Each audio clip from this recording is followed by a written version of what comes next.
Centre పాయింట్లో ఈ సెంటర్లో ఉండాలి. ఉన్న తర్వాత ఎక్కడికి అవుతారు, ఇక్కడి నుంచి ఇక్కడికి వస్తే చాలు. నేను కట్ చెప్పేంత వరకు అలాగే ఉండండి. ఎంతసేపు అయితే అంతసేపు.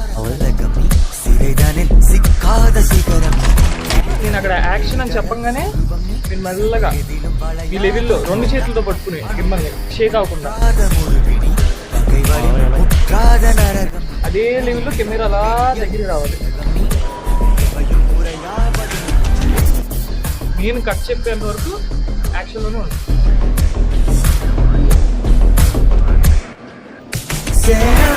కట్ చెప్పాక పక్క వెళ్ళిపోండి. అయిపోయింది. అర్థమైందా? 1 2 3 యాక్షన్.